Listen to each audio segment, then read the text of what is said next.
Ah, yes. I just want to get in on this before all of the stupid I pretend to consume media so I can complain whenever a black person is admitted into it pieces, you know, YouTube channels. Velma is a character in Scooby-Doo. I've never really cared that much about Scooby-Doo. I watched it a bit when I was younger. It was just never my thing. There were other shows that I liked more. A movie's coming out. It seems to be really well animated, just from what I've seen. Also, there's this chick who everyone knows, you know, she's cute, great, you know? And then Velma also thinks she's cute, because you can tell because she blushes. Yeah? Wow. Wow. Crazy. And then she says jinkies, right? Fantastic stuff. Foggy glasses, we all know. What arguments are people going to make about this? It's grooming for kid shows to have character romances. If that's true, then every show ever has been grooming. Ever. I swear to God, Sesame Street has had, like, Muppets like each other or something. I don't know. Look, also, Velma made this face. That's cute. I think it's cute. That's cute, you know. That's good, I guess. Shaggy's homophobic, which, same. Sort of, you know, disapprovingly staring here. Velma's liked Johnny Bravo before. That's good. This is a good pairing, by the way. I just want to say, like, this is conceptually a good pairing. You know? Again, I'm not like a big... I'm not a big, like, Scooby-Doo person. I just, you know, I'm sort of imagining the archetypes here. Like, that's good. Apparently, there are some people involved in the production process who have always envisioned Velma as being lesbian, not bi, so that the Shaggy and Johnny Bravo romances weren't were her not like figuring it out. You know, I don't really care. Just say she's bi. Who's that dude in the middle? The guy, Johnny Bravo? This guy? That's Johnny Bravo. He's cool. Yeah, these Zoomers. Thanks to the woke feminist cancel culture mob, Johnny Bravo can't be remade, you know? They can keep making Scooby-Doo over and over again, but the world just isn't ready for modern Johnny Bravo. Because they're cowards. Which is actually a shame, because I feel like if they really went for it, you could actually do something pretty incredible with a modern take on the character. Johnny Bravo is impressive in that he's literally toxic masculinity the guy, but everyone loves him. Have you ever seen, like, feminists on Twitter getting their panties in a bunch over Johnny Bravo being problematic? Because I never have. Because the show was always kind of making fun of him. Like, it was kind of prescient, right? It was always like, he's this, like, big alpha, women are just set pieces kind of guy, but the show's always kind of making fun of him for it. But he's also not that bad of a guy, right?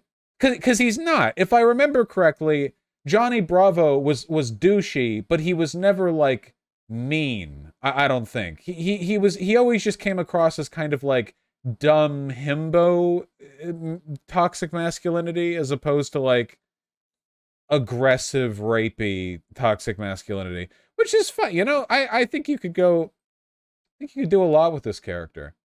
I care more about Johnny Bravo than I do Scooby-Doo, I'll say that much. God damn. Also a good like young adult workout goals kind of thing, you know what I mean? Like how a lot of guys got into working out because of like Dragon Ball Z. We see what happens when gay men draw Johnny Bravo. You can always tell when it's a gay man drawing the muscular guys, you know? You know how you can tell? Because straight guys will draw pecs as flat rectangles, and gay men will draw them with sag because of the weight of the muscle. That's actually how you can tell. Not joking, by the way.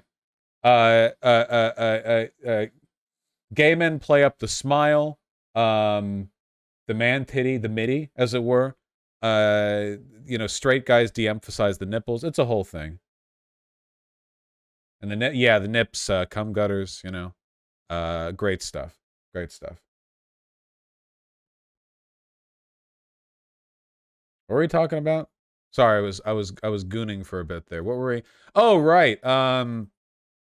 At some point, I was for some reason we were talking about girls. So yeah, I guess it's cute. People certainly like it. God damn. I saw some clips from this. The animation was really, really nice. There was a bit where she flipped her hair. The lady with the white hair. And now I'm not going to find it if I look through here. Whatever.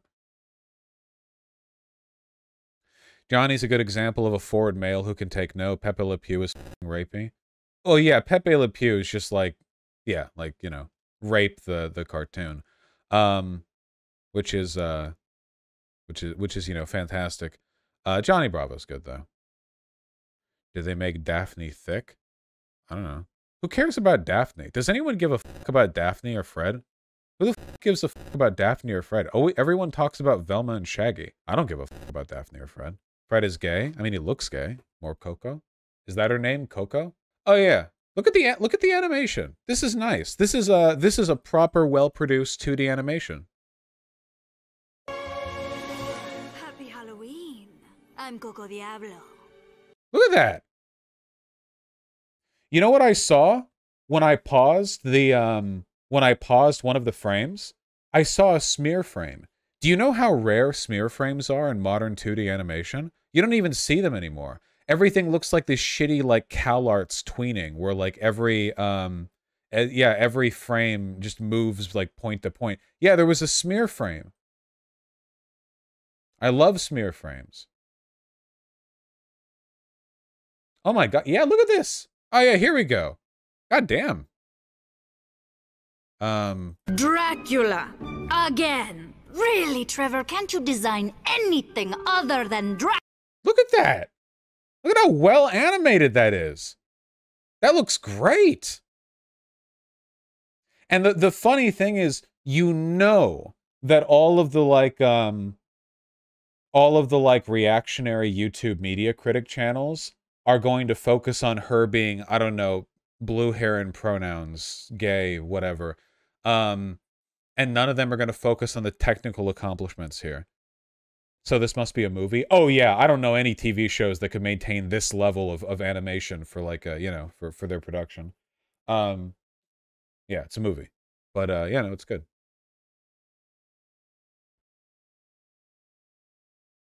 They also captured the endearing qualities of the original. Well, it does look like Scooby-Doo with the non-whited eyes. Yeah. What's a smear frame? Here, real quick. A smear frame is when you have a... Here's from SpongeBob. Basically, a smear frame is if you pause a frame at the wrong point, or I guess maybe at the right point, you'll see something that is non-visually representative of the actual stuff taking place. Smear frames are good. They're a good thing. Idiots will sometimes pause a show and go like, oh, look at the budget, look at this frame, because their small brains can't comprehend how this looks in motion. When stuff like this, when you have frames that are done like this, it conveys a sense of motion that that simple, like, directly representative frame by frame drawings are not good enough for. They always say it's bad. Well, because they don't know. They don't understand. They can't appreciate. Best one? Ah, yes, the best one. The most well-known smear frame, perhaps. At least one of the most well-known smear frames. Guilty Gear uses smear frames. Everything good uses smear frames. Here, sorry. If we're going to finish this on an animation principle, here. Just a second. Skullgirls cerebellum moves. You can see it very clearly in any well-animated 2D and sometimes even 3D stuff. If you pause, oftentimes you will see non-representative frames of what they're doing, even for something like a fighting game which relies on like really snappy movements. Oh, you just saw a big one right there, didn't you? I don't know if I'll be able to pause to catch it, and I don't really feel like fishing for frames, but there it goes. Conveys a lot. It's good. I can't believe I caught that. It helps that I main cerebellum, so I know when the timing for the attack is. Okay, that's enough. Good luck. Good stuff. The original Fire Emblem sprite sheet is amazing. Ah, yeah, there we go. Stuff like this is good. It's called not being a coward. God damn, look at that. Look at the smear frames on these. This is the true power of smear frames. Can you tell which ones are smeared? But you can understand how, like, in a jump animation, going from this to this directly just does not have the weight of this, like, flash of motion and light and color that you see for only a second before the image crystallizes and you have the actual motion, you know? No one beats Homer Simpson's smear frames? Hell yeah! As a general rule, if you see something with a smear frame, that usually means that it was, like, done in a traditional sense, because most of the time shows that are done digitally do not have smear frames. Like, there might be some, but when you watch shows like Rick and Morty, or just like any modern digitally animated show, they tend not to have smear frames. They tend to forego a lot of the animation principles and stick to, like, a cheaper production process, which involves a lot of tweening and keeping everyone on model. Fuck keeping them on model. There are probably a few smear frames in Rick and Morty. It's just not employed that often.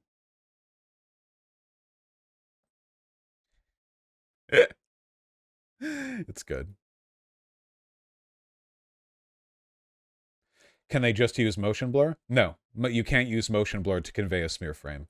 If it was something that you could just interpolate, then it wouldn't need to take any artistry. You need to... It's a thing. It's a thing. It's a thing. It's a thing. You know. Did an older Family Guy season use smears? More than they do now, that's for sure. Common in anime or not? Depends on the era of anime. You would all agree with me. Okay, enough. We're not going over every smear frame. You would all agree that smear frames were a lot more common in, like, 90s animes than modern ones, right? Back in 90s anime, when the guy did something dumb and the girl grabbed him by the collar and shook him like this, his face would turn into a blur with, like, eyeballs in the center. And it looked good, you know? But now it's just like a tweened, like, over-rendered hairdo on top of, like, a triangle face that moves back and forth. Oh yeah, Return to the Spider-Verse. Or no, the Spider-Verse, that show. Or the movie. One of the pinnacles of modern animation.